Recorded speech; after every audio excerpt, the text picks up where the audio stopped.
Hi everybody, this video is going to be looking at the situation that we're in today and I suppose connecting dots in the sense that I do feel now that we need to get a grip on what's been happening in our recent history and to connect it with what's happening now in the present day.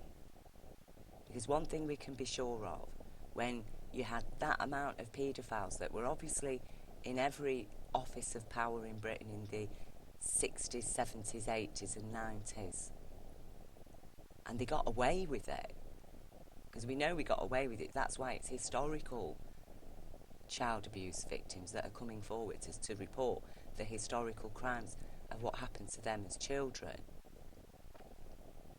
So those people have lived freely, even though they've abused children. They've lived freely and they have invited like-minded others into power.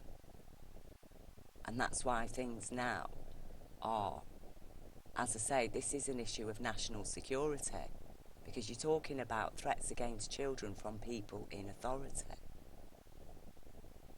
Now, we need to ask ourselves, why did this country fight 2 world wars? Was it so our country could be governed by people who abuse and murder children? And people who protect those who abuse and murder children? And people who profit off them? And people who get into positions of authority and power because they turn a blind eye to it all and they help keep a lid on the issue? If you leave something like that brewing for 30, 40 years, what kind of soup are you going to have at the end of it in power by the year 2016? Now, Clive Driscoll, he's an ex-police detective, Inspector Clive Driscoll, and he tried his best to uncover the issue of children being abused in Lambeth and Islington, other London, central London children's homes, and children who'd been adopted out by those authorities were also being abused.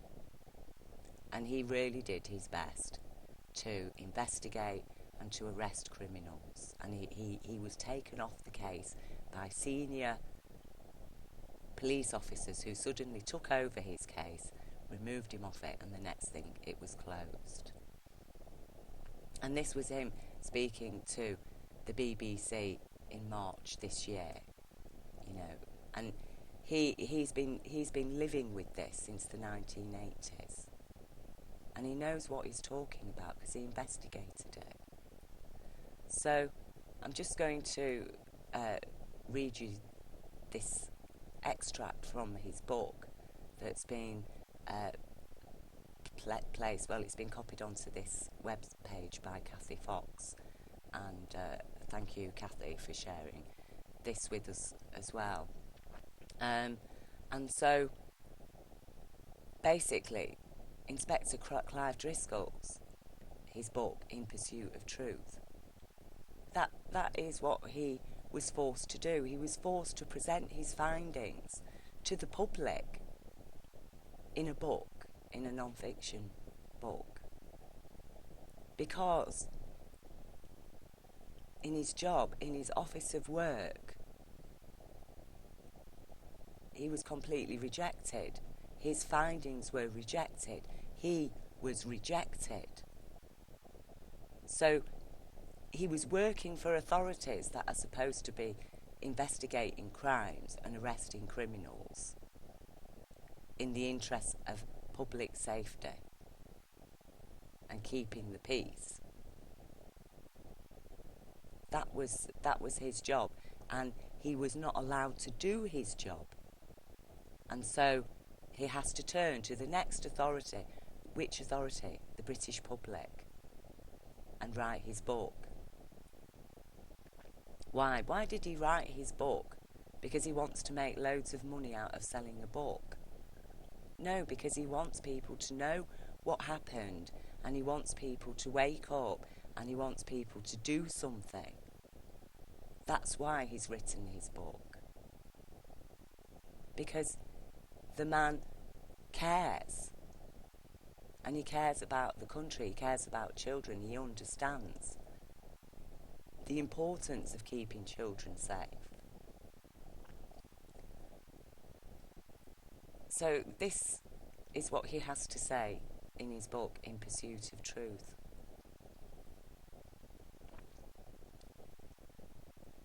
I could have walked away, but I thought, sod it, I'm not going to roll over. You're not going to force me not to be a police officer. If Operation Middleton wouldn't touch these cases, then I'd look into them myself.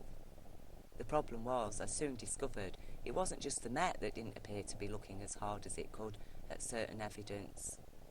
It is easier to just say these people are ill and it is all made up. I think that would be the false memory society's position, if asked. One young woman I knew as Vicky had a slightly different take on the horror stories. She talked about a place in Kent where she'd been taken along with other children and made to run away from dogs. They were literally dumped in the woods and given a head start before the hunting pack was released. She survived.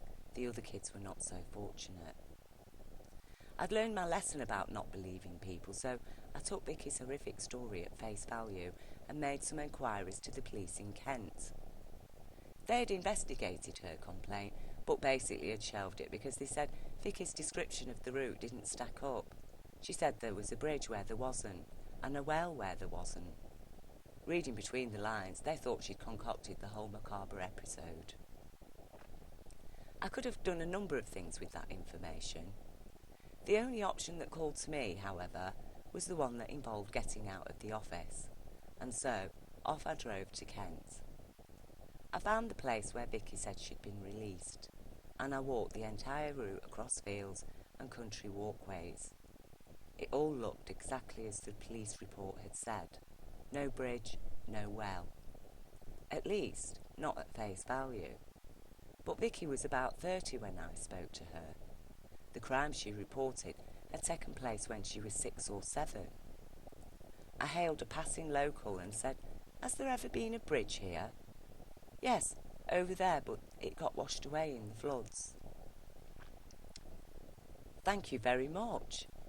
Inspired, I scoured every inch of one of the fields and eventually found a bloody great hole in the ground. It wasn't a well with a bucket, but that's definitely what it had once been used for. So, Vicky's facts weren't wrong about the route.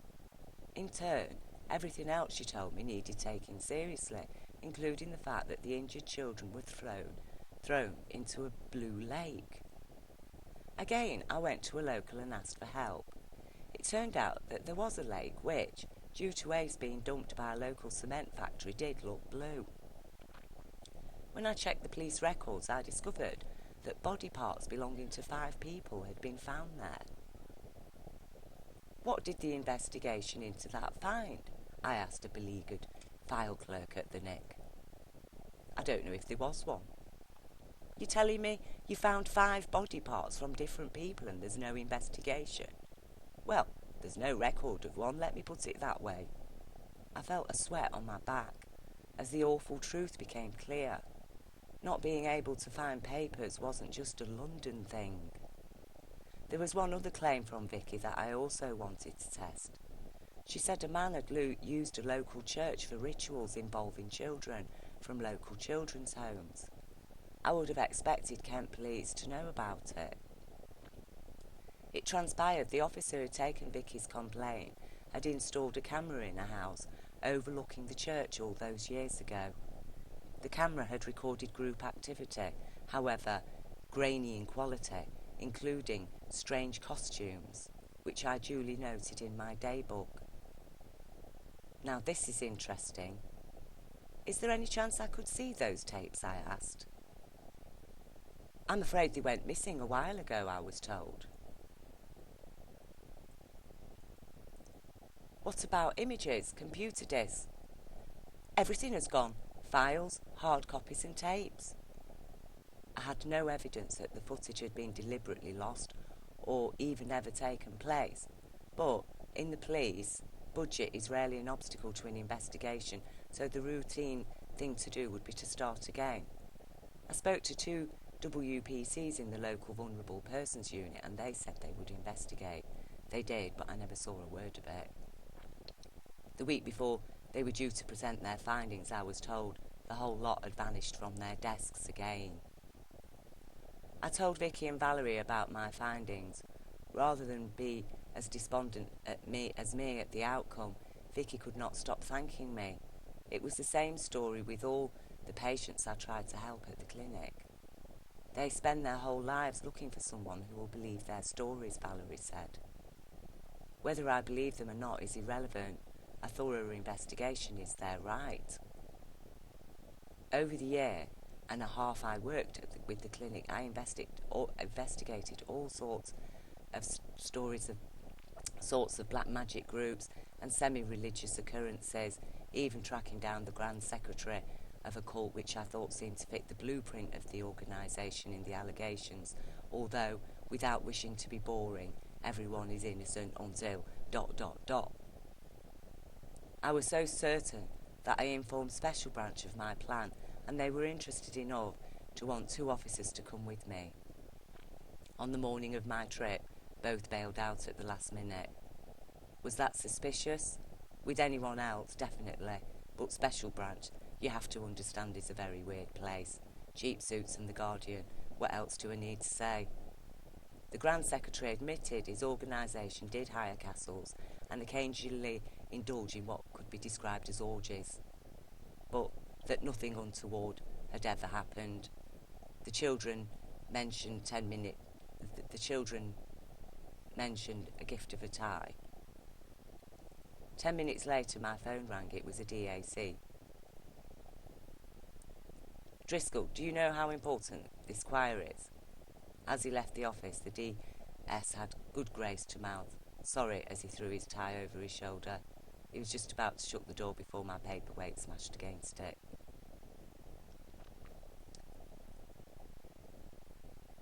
So, again, we've got evidence here from a professional police inspector that a cover-up took place in the 1980s of children being taken out of children's homes. Vicky was she was adopted,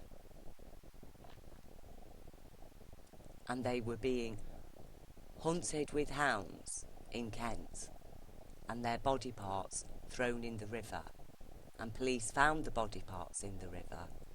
Sorry, in a blue lake, and police found those body parts, and they did nothing. They didn't investigate.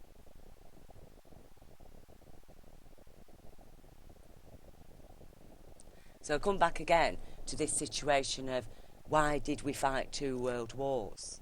What were we fighting for? What was it about? Because I can't understand what's the point of fighting a war in order for your country to be governed by the kind of people who will take the most vulnerable children, who are already, a lot of them, suffering abuse at home, though these days, you know, abuse at home amounts to mummy and daddy going through a troublesome divorce. But they took children from their parents, supposedly to protect them, and then they've been giving them to sadists who then hunt them with hounds in Kent.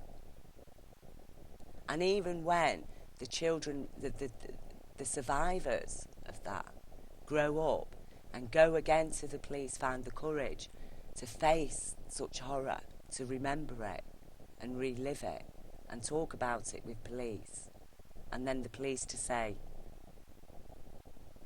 no, your story doesn't add up, there is no well, there is no blue lake, there is no bridge. Because they didn't do a thorough investigation. Now, it's a difference if you take your car to a car mechanic, of a mechanic who's going to do a proper job and one who's going to do a shoddy job. And there's levels of professionalism that people need, that society needs to uphold. And so when you've got police that are not doing their job, because let's face it, if Clive Driscoll could go and ask a local, was there ever a bridge here? Was there ever a well here? Was there ever a blue lake? Did you ever find anything in that blue lake? You know, that's your standard procedures, isn't it? It's your standard procedures. Why should somebody make a story like that up?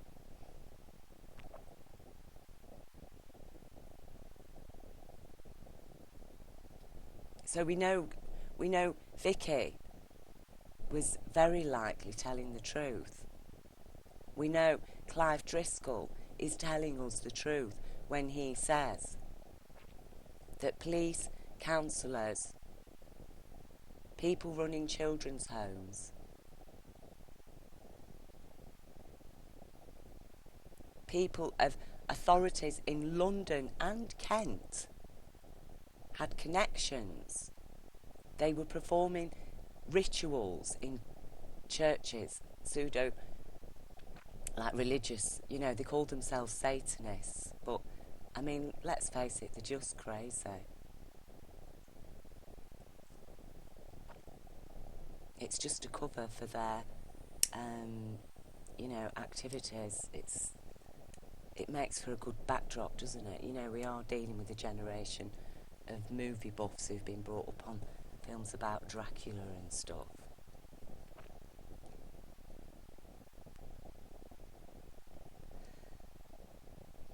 So,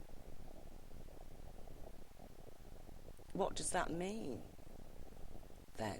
Because none of those people that did that to children were ever arrested, and they were in positions of authority.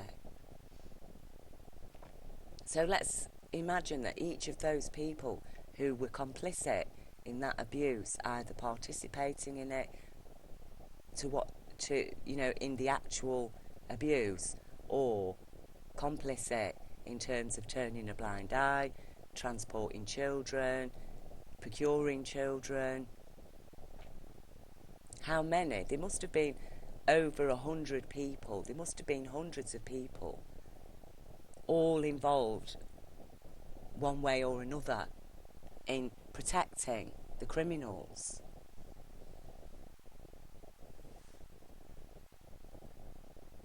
So if tomorrow, Britain suddenly decided to go to war with Russia, what exactly would we be fighting against or for? Because, we're living in a country that can't protect children, can't protect its own children. In fact, it doesn't want to. What it does want to do is protect the child abusers and to make sure that they're always in power and in office. That's what this country does. Because they know that's the kind of mentality it takes to rob people and basically to live lawlessly. Now, that happened in Britain. That happened. That was our professional people, our authorities did that. We know that a cover-up takes place because who finds body parts in a lake and then doesn't investigate it? What police force does that?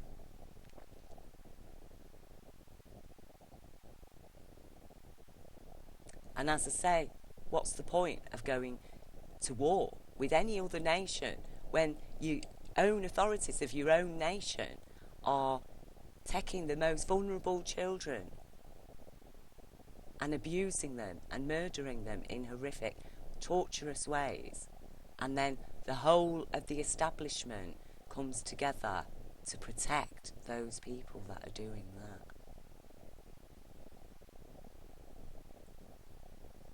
You know, in comparison, you could say that Hitler was actually a kinder killer, because he herded people into gas chambers and killed them a lot quicker than what's happened to those little children. I mean, that little girl was how old? 6 or 7.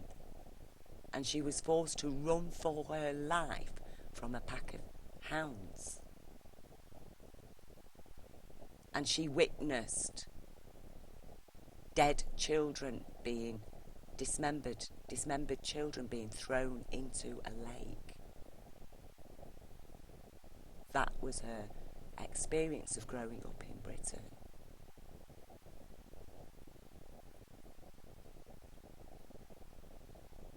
And the other children, how many children didn't survive?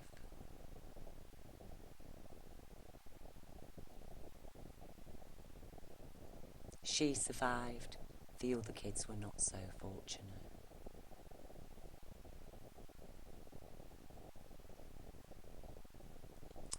Now,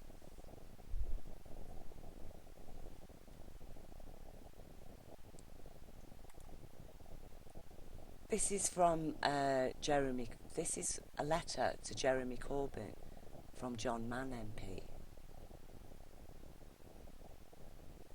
And he wrote to, he's written to Jeremy about the fact that he ignored the public testimony of the scale of abuse in Islington and Lambeth as well, you know, and this is another central London authority.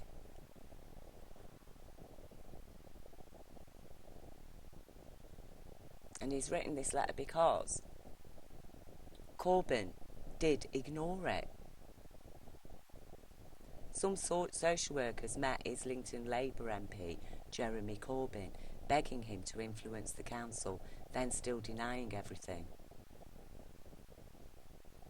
Soon after I met him, he did make inquiries but was reassured there the matter rested.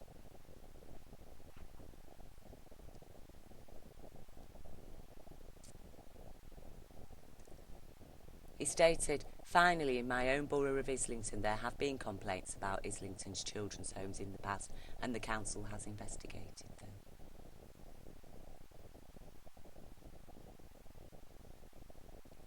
He says, "This statement at first glance is non-contentious, however, on reflection, is an extraordinary statement, considering the representations made to you in the past that the council was in fact covering up abuse and not listening to the survivors, issues you were challenged on at the time. Repeatedly across the country, institutions investigating allegations about themselves or over child abuse have heard nothing, seen nothing and known nothing. This is at the very heart of the cover-up culture." He says, "I know you through your work on Central African and Latin American human rights issues, and I'm quite certain that you are a man of highest personal integrity and ethics. I have not the slightest hesitation in saying that." Well, somebody could have said that writing a letter to Jimmy Savile, couldn't they?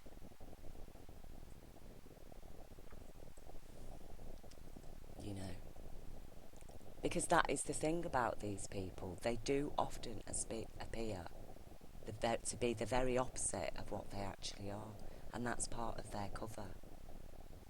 And, you know, I've said right from the start, I don't trust Jeremy Corbyn. I don't trust any politician that becomes a leader of a political party in Britain. I don't trust them, because I know that they've got to be bent somewhere. Because I know what is governing this country.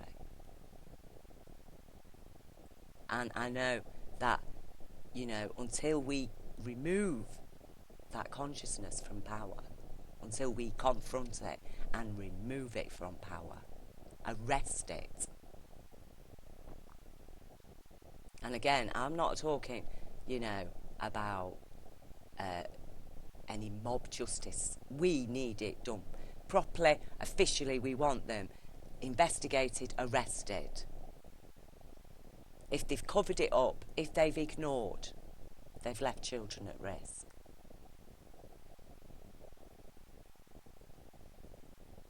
They need to be removed from office. Some of them need to be locked away in secure psychiatric units.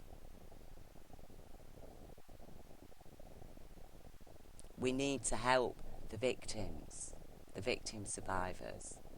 We need to protect the children that are in their care as I speak.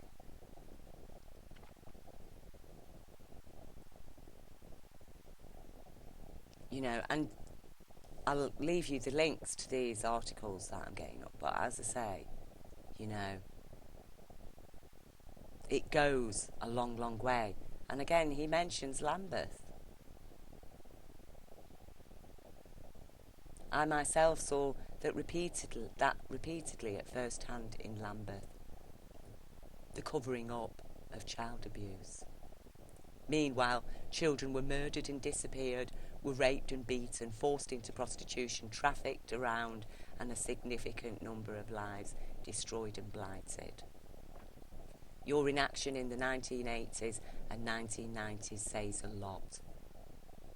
Not about your personal character, which I admire. But again, what is that personal character? What kind of personal character ignores risks to children that are posed by the very authorities that are there to look after them and who actually have powers to remove children from their family homes? What kind of personal character is it that can ignore evidence and the risk?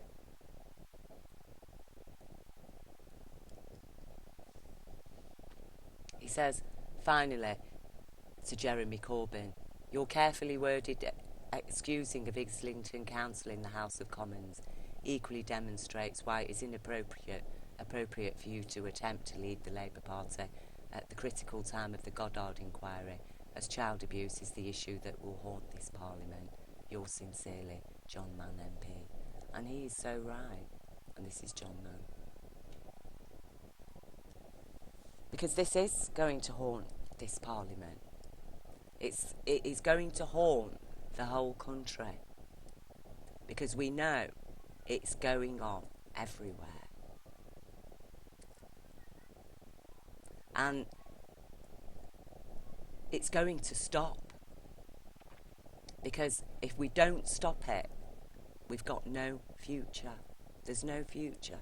If you can't protect your children, you've got no future. There's no species on Earth that I know of that thrives on abusing its young. That is an abomination of consciousness that you can have power circles, that is a route to power. That's a way in now. If you can abuse a child, you're going to go far. If you can turn a blind eye to it, you're going to go far.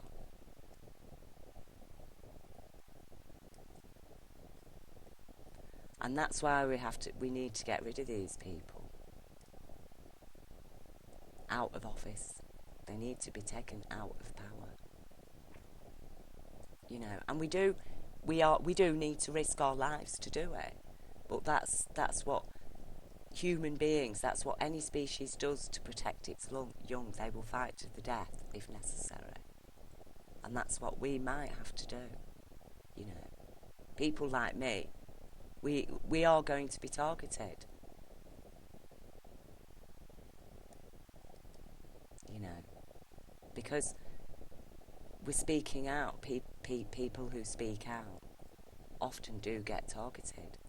And that's why the safety then in numbers, that's why, you know, we mustn't leave the lone individuals out on their own. Because there's people a lot more who've spoken out a lot more than me and who are a lot more at risk. You know, they are at serious risk because they have a lot more high profile. The higher profile you have, you know, I've just got a very low public profile because I'm just a nobody, you know, so I'm not really that much of a threat. I can be dismissed as some mad woman.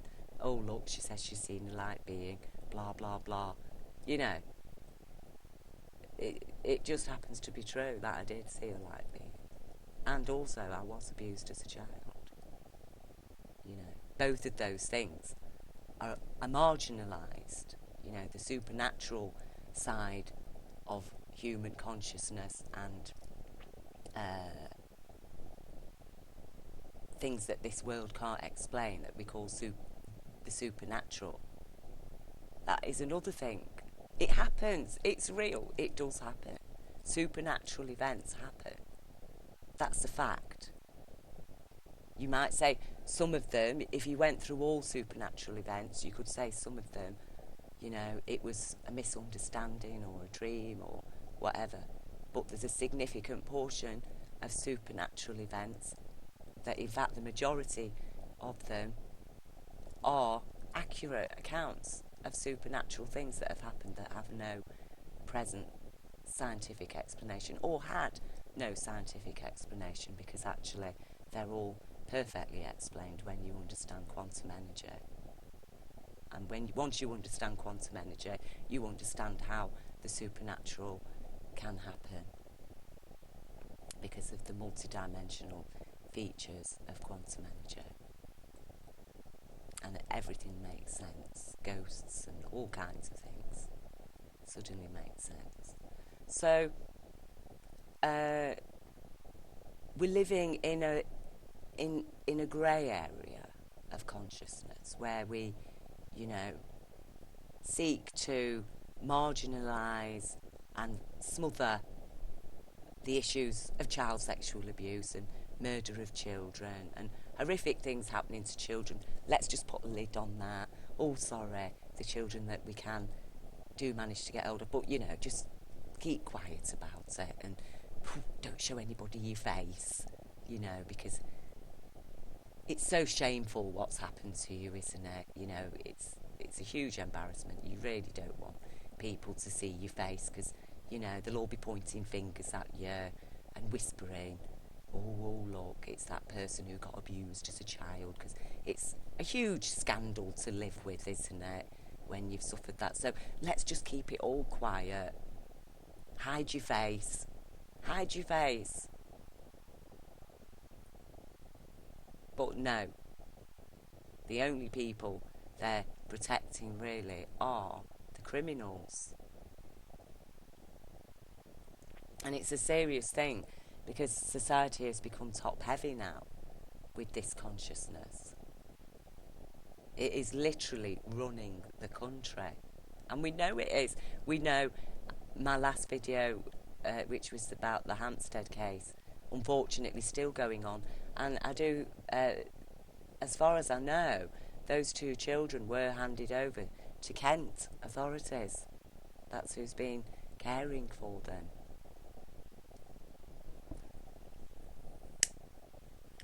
So what does that say? Are they still in Kent? So that's Jeremy Corbyn. He helped, you know, cover up what was going on in Islington in his constituency in the 1980s and 90s. That was his constituency. So I'm an MP, and children in my constituency who are being cared for by my constituency local authorities are being abused and murdered and disappearing. And I'll go to, and the allegations are that councillors, police and the very people involved in providing the childcare are the suspects. So as an MP, I go and ask those very authorities themselves, is there anything going on here? Is there an Yeah, we've investigated. Actually, nothing's happening here, you know, it's all just a pack of lies. And then I'll go and say, yeah, well, I've spoke to the lawful suspects, and they have assured me it's a pack of lies. That's the level of thinking that this man was supposed to be an MP for Islington, and that was his level of thinking. And people are telling me to vote for him. People are telling me to vote for him because he's the next hope for this nation. No, he bloody well isn't.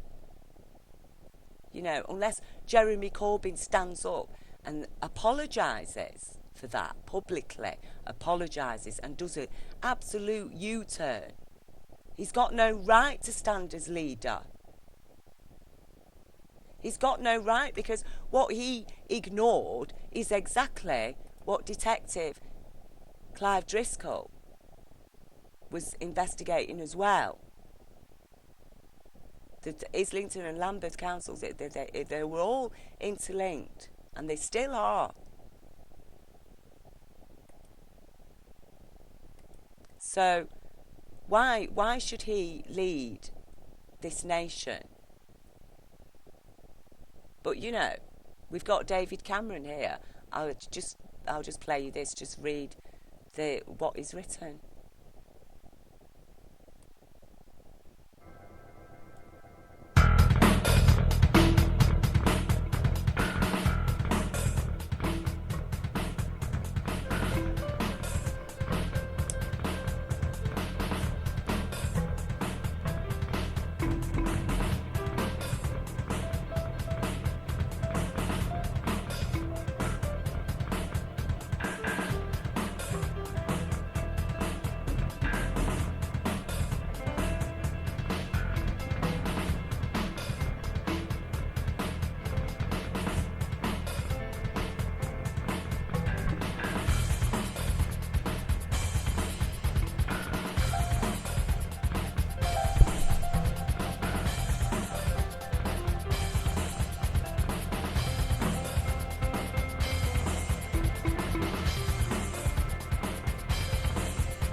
So that video mentions quite a lot of names.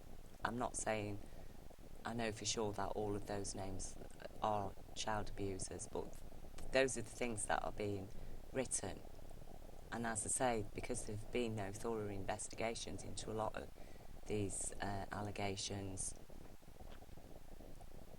we nonetheless need to accept the bulk of them point to the fact that there are even more of such abusers in power today, because none of the abusers were actually arrested and removed from power while they were in office and abusing children, and therefore we know that they have invited like-minded others into those same offices, and that they have got their feet well under the table.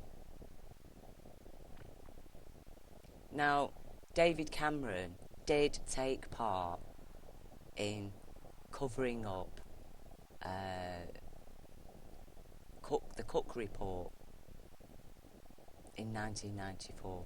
He was a corporate sleaze fixer for CARLTON television on behalf of John Major's Conservative government through Ian Greer.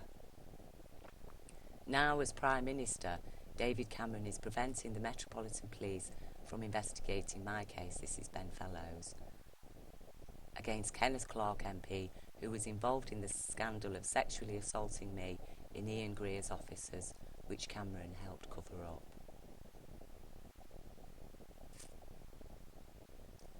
Now, they took that and hid it away. Detective Constable Ben Lambskin of the Met Police's paedophile unit told me that Central Television had been bought by CARLTON Television in order to shut down the Cook report and control the now infamous KENGATE tapes.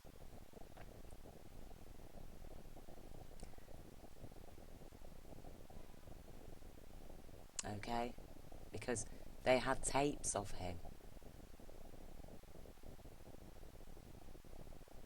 DC Lambskin said the possible location for the tapes is that it was taken away by a CARLTON television lawyer who was dealing with the Cook report, and that was the last time it was seen. However, I've discovered that the lawyer who took the tapes was indeed operating under the direct orders of our now Prime Minister David Cameron.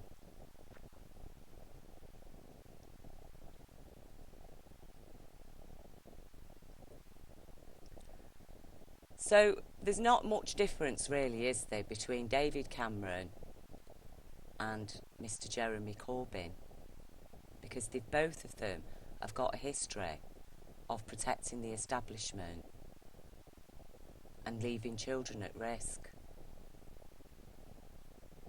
So again, I ask the British public, why did we fight 2 world wars? What was that all about? What was it about? Was it just like a giant bloodbath? In order for what? So we could get this system going that we're living in today. We're living in a con. It's a con. And as I say, there's something seriously wrong with the species that will conspire to hurt children and protect the people who hurt children, and then claim to be waging a war on terror. What can be more terrifying than being a little child, taken off your parents, put into care, handed over to adoptive parents, and then to find yourself fleeing for your life from dogs at the age of 6 to 7 years old, and witnessing dead children, dismembered bodies being thrown into a lake.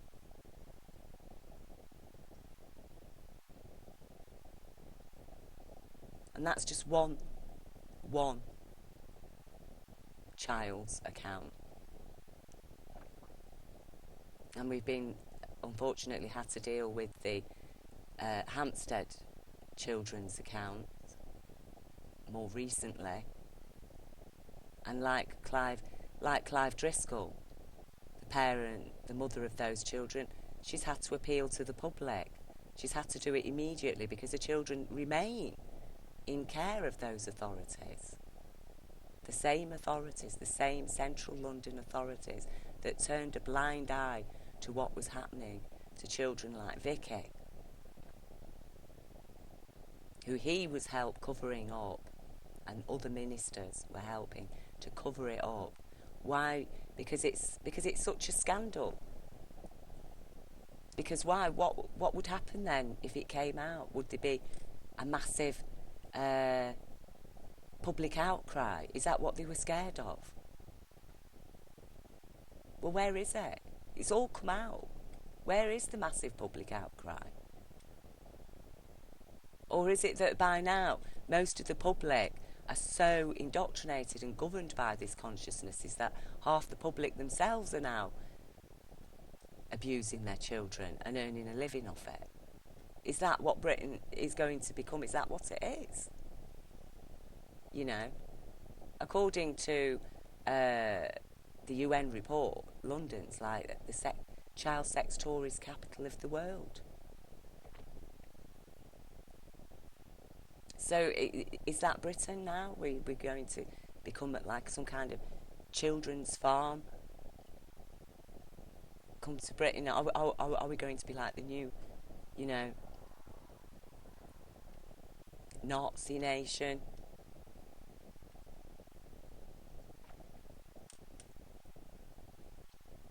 So, as I say, these things we cannot ignore them. We can't ignore what he did. He helped protect his friend. He helped protect his friend, regardless of that person's risk to children. We cannot forget that his closest senior advisor of 20 years, Patrick Rock, David Cameron's fixer, and who he made head of policy making at number 10. In 2014, Patrick Rock was convicted for possessing indecent images of children.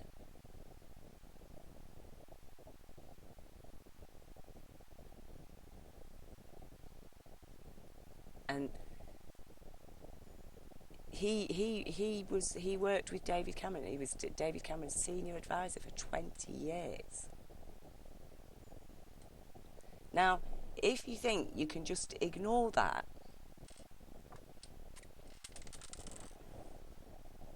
and you can let him stay in office and you can ignore Jeremy Corbyn, his complicity, because if you're going to ignore it, you're complicit. If you're not going to take part in it, if a child comes to you and says, these people are doing this to me, and you do not bother to investigate it, then you're complicit. Because you've turned a blind eye, you've rejected a child's rights to justice. And that's what he did. Because you don't go, you know, to a gang of criminals and say to them, have you committed any crimes? And they all turn around and say no. And then you take that as like the fact of the matter. And that's basically what he did. That is what Jeremy Corbyn did. He went to the very people, the very authorities who were implicated, and asked them, have you investigated this? Have there any crimes against children being committed? And they all assure him that no, they haven't. Yes, they have investigated. No, there's no crimes against children being committed. And then he's satisfied. And this is how, you know, society, the very fabric of society starts slipping away. Because, as I say, the kind of person that will abuse a child and that can look away from that is the kind of person who will commit any crime against anybody if it profits that person. Okay, because these people abuse children because it gives them pleasure. They enjoy doing that. That's why they do it. They also enjoy having money. They also enjoy taking drugs. They also enjoy insider knowledge on stock markets and property trading and finance. they enjoy making people suffer, and they profit directly through it. So we need to understand that they're not singly child abusers, they are abusers. Because a person who will abuse a child is an abuser. And there's a difference between the kind of people that get into authority and operate in groups and gangs to abuse children than the lone paedophile who has a misguided understanding of love for a child. You know, those kind of people don't sadistically abuse children, they don't rape children.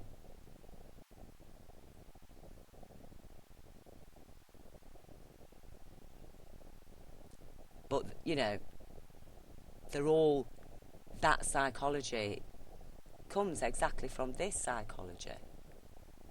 You know, where we've got the lone paedophiles operating, and we've also got, you know, the gangs and groups of paedophiles operating. So, I urge you, I'll leave you the links to these websites and the video I've shown today, and I ask you to look at them and to share them with people and to talk about it and not be put off when people try to shut you up, because we do need to put our foot down now. We need to put our foot down and say, no, we're going to talk about this. This is going to be discussed and we're going to look at it, because this is what children have had to live. And we as adults are not so weak that we cannot face what children have had to face and what children are having to face. And we're going to stop it.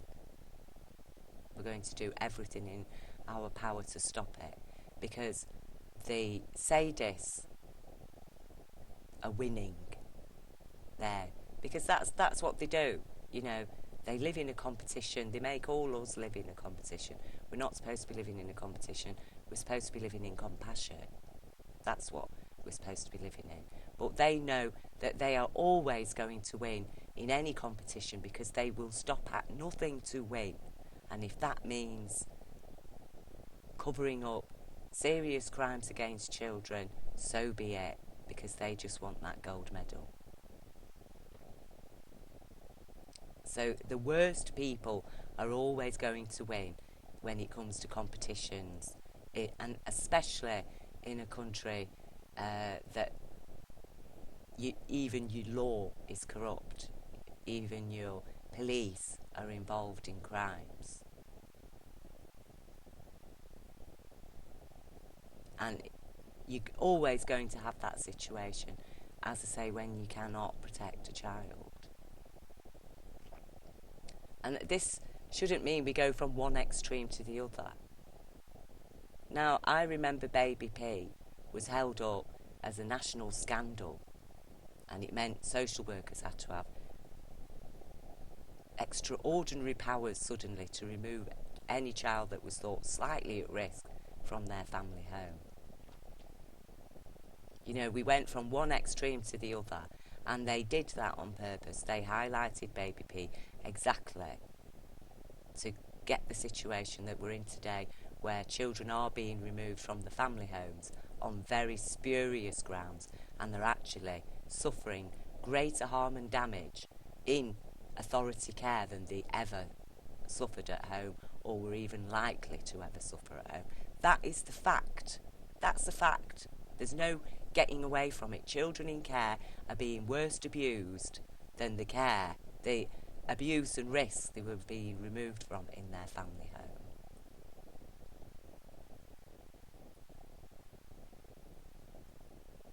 And, you know, so what is going on then? Why is there child protection? Why did they highlight baby P. The fact is that in a society that we live in, full of imbalance, poverty, all kinds of problems, some children are going to end up being neglected and they will die. That is the situation of it. Even with all the social worker new powers and whatever, children are still dying. The baby P's have not stopped.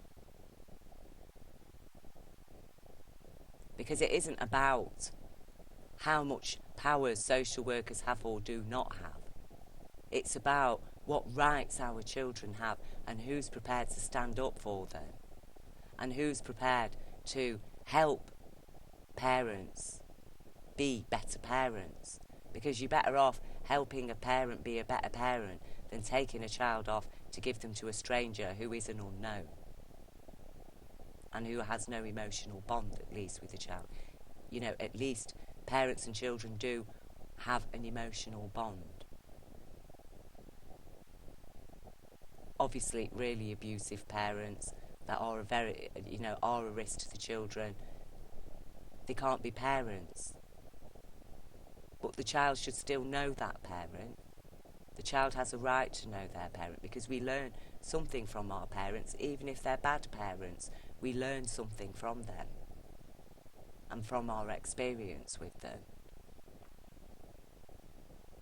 A bad parent can influence a child to be a better parent themselves. And I think that's part of what's been going on here with children of today, because the abused children have them by majority, that's a fact. That's another fact that nobody wants to talk about. The fact is that the majority of people who were abused as children strive and do better than they had as children. They give better to their own children. That is the majority. It's a minority that will go on to re-abuse. But unfortunately, when it comes to power in Britain, it's that minority that is now a majority. They are the majority consciousness. They are the biggest stakeholders. They hold the most influence and power. They're the ones who will go and take someone round a corner and put a gun to their head and say, you're going to get rid of this evidence. And it, as I say, we need to stop it, and we do need to get real, you know. And as I say, I am not prepared any longer to tolerate people who cover things up and who do not investigate and who ignore risk to children. I'm not going to tolerate them to be a leader, a party leader, or to be an MP.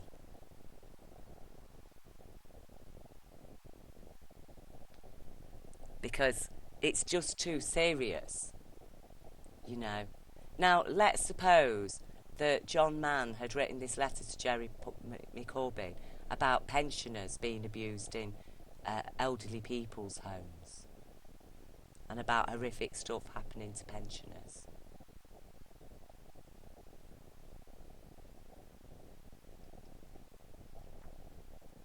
You know, there would have been a lot more action, wouldn't there? Because we're talking about adults, and adults have families. But when you've got children who have been removed from their families and placed into care, they've got nobody. You know, when a family finds out that their grandmother's been abused in a home, and then there's quite a few families finding out that all our elderly relatives have been suffering and abused in this particular home, there's going to be an outcry about it, because those families are going to get together, they're going to talk, and things are going to happen. But when you could took children away from their families, and they have no family, and those children report abuse,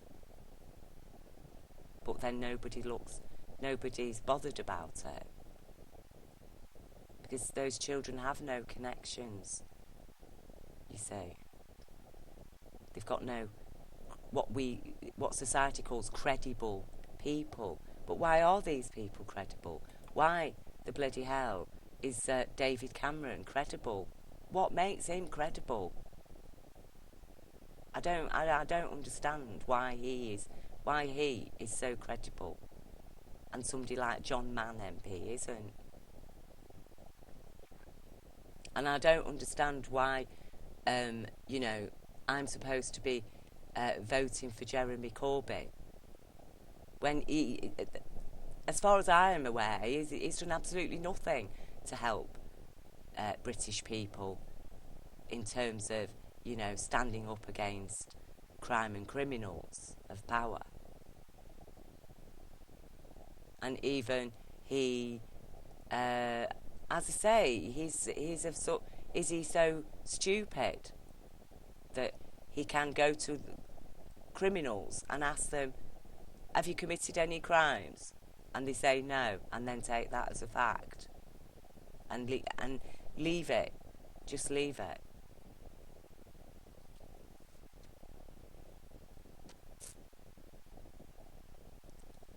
And, Detective Clive Driscoll, I'll just leave you with what he's got to say.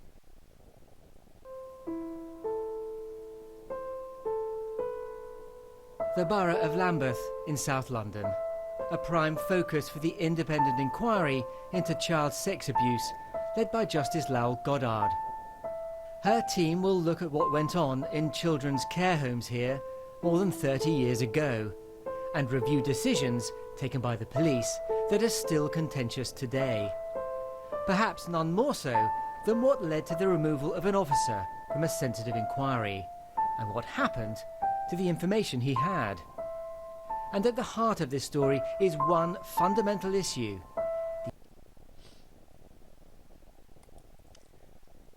So anyway, that's the BBC, who failed to mention anything at all about what Clive Driscoll talks about in his book. They don't talk about the children being hunted with dogs. And, that is a horror. And, again, we look at the stories when children suddenly go missing. We find out a child's gone missing, and then there's been murdered, and there's a huge hunt for the murderer, and everybody's very upset. There's a big public outcry, because one child has been murdered, or two children have been murdered. And it is a terrible thing. I'm not saying we shouldn't be upset about it, but what I'm saying is that what about these children who were removed from their families and murdered, who have no family and groups of friends and external family to go to say, we want to know, look, we want to know what's happened to our child, where is the child, look, we're putting pictures up all over the place, we've gone on Facebook, we've contacted the news media, because we need to find our child, we need to find our children, what's happened to them. But the children like Vicky had nobody.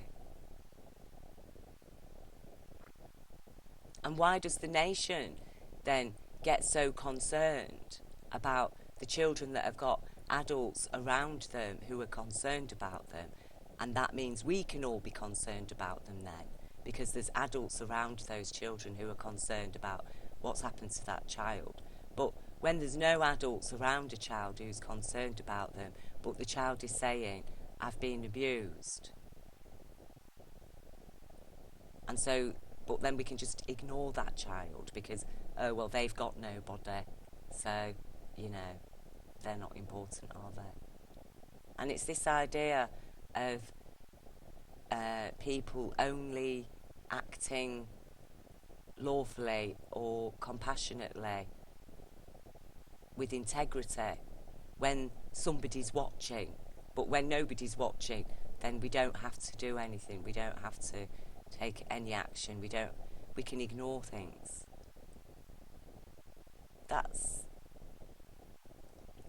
What is that? I don't understand that. I don't understand, because, like, you know, if you're a human being and a child is suffering, you try to help the child. It doesn't matter who is or with or isn't with the child, whether the child has a supportive family or not. And it's like the trafficked babies in the Hampstead case. Again, you know, hundreds of trafficked babies were murdered by this group, or alleged to have been murdered by this group. We've every reason now to believe that they were. Because there's been a cover-up. And at the same time, Clive Driscoll has every reason to believe that Vicky's story is absolutely correct, because there was a cover-up, because there was evidence, and it was covered up. And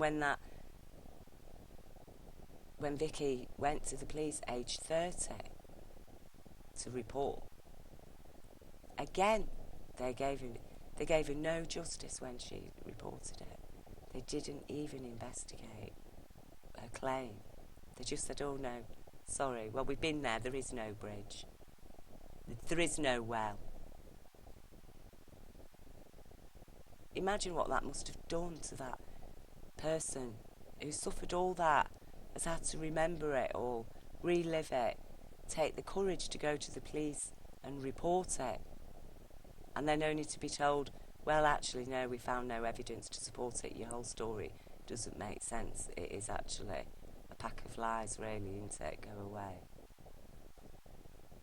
Now, Vicky, sadly, she is no longer with us, because after she'd spoken to Clive Driscoll,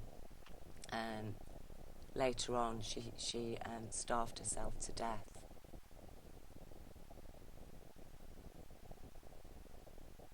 And what does that say? She starved herself to death. She'd been starved of love. She'd been starved of her rights. She'd been starved of justice. She'd been starved of humanity.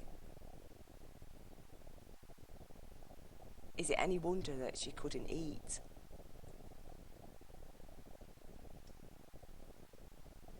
To live with that level of horror, to know that's been done and people have covered it up. And to hear the extent that people have covered it up.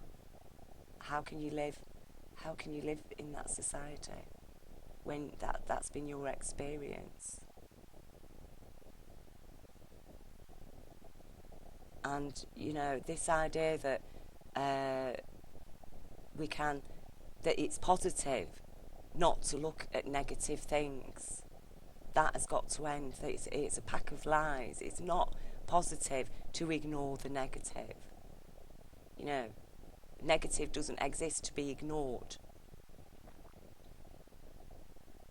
And while ever we keep ignoring negative things, the positives are getting less and less solid, you know, to the degree that there isn't really anything positive going on. The positives are all just, what? A sham, a facade. Because what is positive? Mainly it's negativity going on and everybody clinging on to shreds of positivity and saying, no, I'm going to live by this because, you know, if you build on the positive, keep building. No, I can't look at that because I won't be able to go to sleep tonight. Eventually nobody gets any sleep. Eventually you have no rights to sleep, hardly. You know, we need to remember this was a country where children were working 12-hour shifts 100 or so years ago.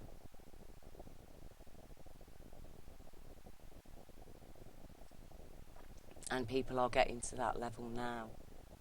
You will be deprived of sleep, but it won't be deprived of sleep concerned about children. You'll be deprived of sleep because you're being worked like a dog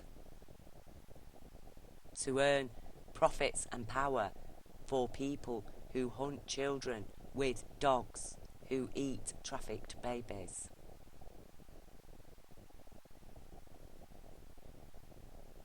And I am begging, pleading with the British public, to all the good people, you've got to be there, you must be there. Don't leave these people, these children, to starve of humanity. Stand up, stand up. You know, there's more to this life there's more to life than this single life. You know, there's a whole future waiting for us, and it does depend on exactly how we care for our children. Otherwise, there's no future. If you can't care for your children, you've got no future, and really, we are a retrograde species. We will become extinct. There's no two ways about it. And as I say, to be ignoring this level of abuse that was going on in the 80s, is it any wonder that by today we hear the Hampstead children's case that does involve hundreds of people working throughout central London authorities? So I please ask you to wake up and lose the good guy,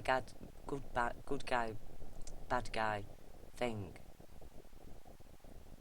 and the idea that we can ignore people who ignore child abuse. You know, that we can ignore the fact that Jeremy Corbyn ignored child abuse in his own constituency. We can ignore that and vote him into number 10. And the same with David Cameron. The fact that he can ignore and actively cover up. You know, he actively covered up child abuse of children. He covered it up actively, and he's in office, and he brought his pal into office as well. And you know, Jeremy Corbyn might not have actively covered up, but really he did actively cover up, because he was an MP and he was representing Islington, the people of Islington.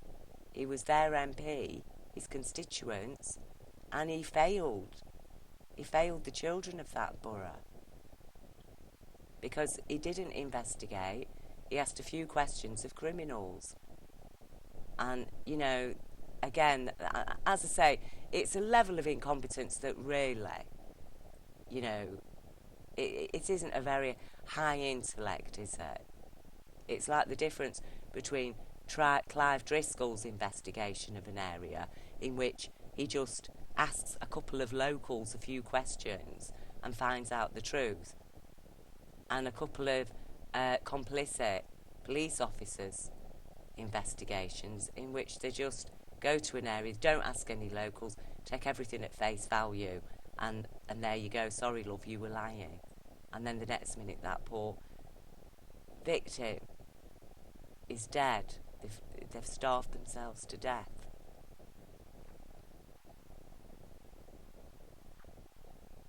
Because all she had to live with was the horrible memories. Nobody had been arrested. Nothing.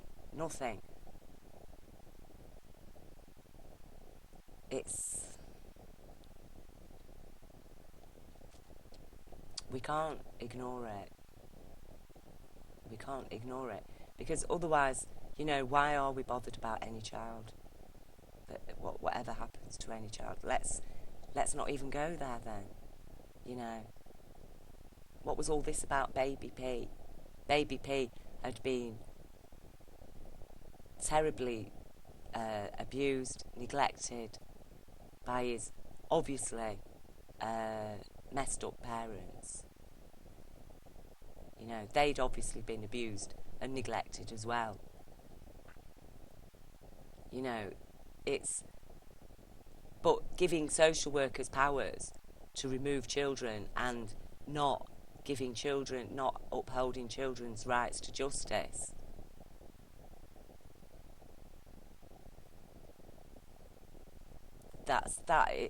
You know, we're just bamboozled. We're being bamboozled.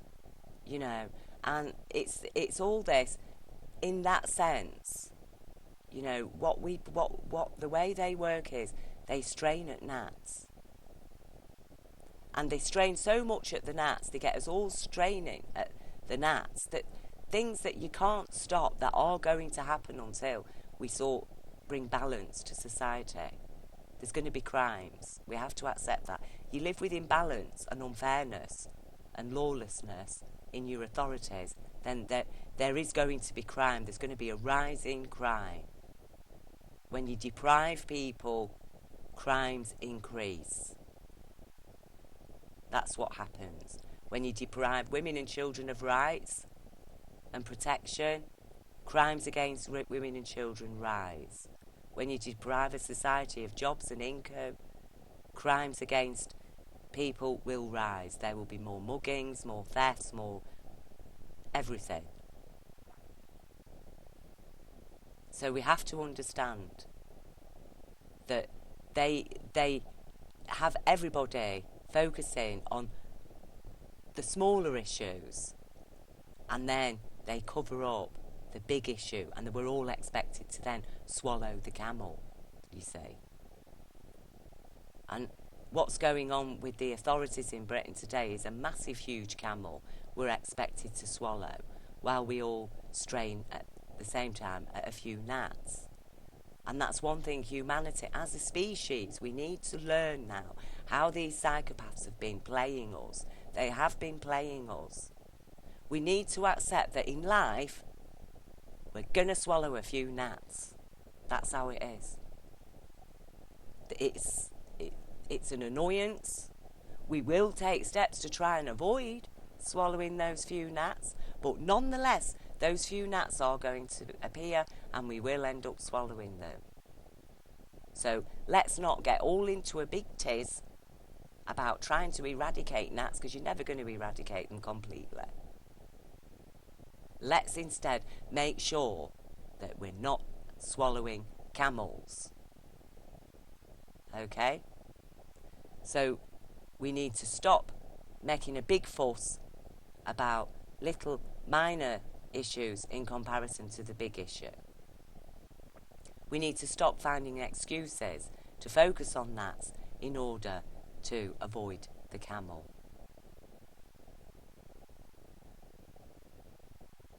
Because the camel isn't avoided, is it? Because that's the whole point, that while we're all straining at the gnats, we are going to be swallowing those camels. And so, you know, in a nation, things that's suffered, where the people have a history of abuse that goes back through centuries, you're going to have messed up consciousnesses. You're going to have people abusing children. And so you need to take steps to first and foremost protect the children, uphold their rights, give the children justice.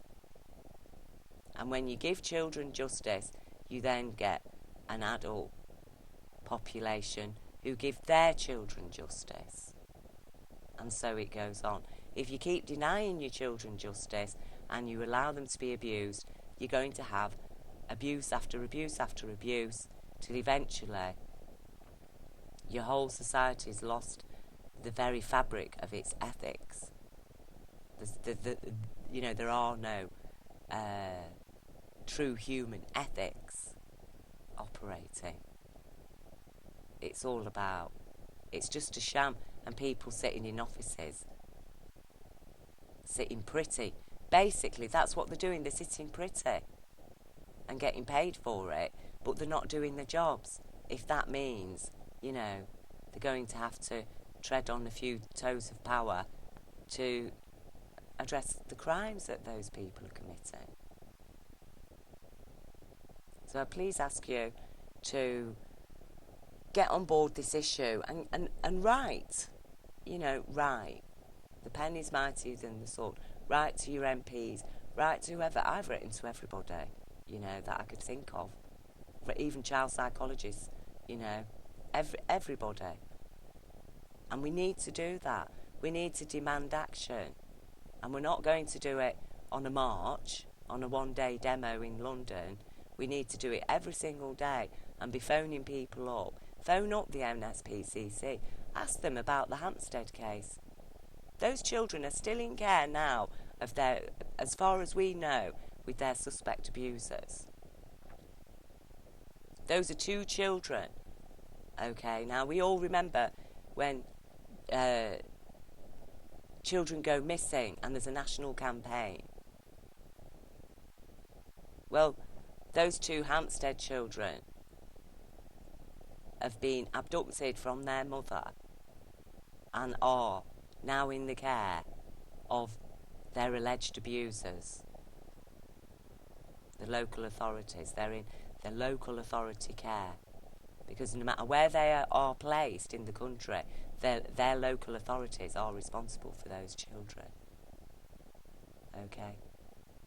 And they are in local, so those children are at risk. They're 2 children we know are at risk according to the evidence.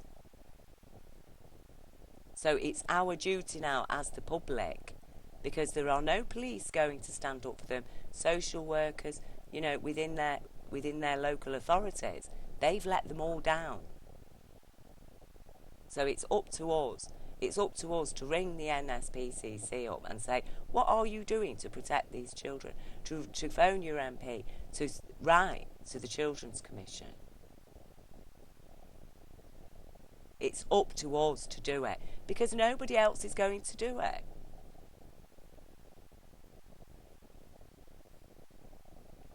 And we don't need money to do it. It doesn't cost much to write a letter, does it? What we need is courage and integrity and faith. You know, faith in what's right, faith in the truth, faith in love, and faith in the future. And as I say, there is no future. There is no future while we've got men like him in power. And he does need to be arrested and questioned, because it's a serious thing to protect people who abuse children. And this idea that we can ignore it, you know. So what happened in Paris with Charlie Hebdo the other year, you know, and people got shot, people got terrorised. It was terrible. There was every single world leader virtually turned up in Paris. What has been happening to these children and to that little girl, Vicky, is every bit and even more terrible. It's terrible, but just because it's not on national TV and you've not got half of Parliament standing up going, oh, isn't it terrible? That means we can ignore it because it doesn't really matter. But it is happening, and it is terrible, and it's terror. It's terror against children. And this is humanity. You know, every child is one child, and we need to understand that. We have to get our heads around that. Every child is one child. One child is every child. And they've all got the equal rights. You know. And I'm finding it difficult to live in this country. And I'm sick to death. I am sick to death of the ignorance and the just the casual attitude people seem to have to this, because they just have no idea, and they complain about the world. Oh, the state of the world, the state of the world. What do you expect? You know, robbing your children. We're robbing and abusing and hurting children. And I don't think there's any hope for us if we can't turn around now and get this sorted out.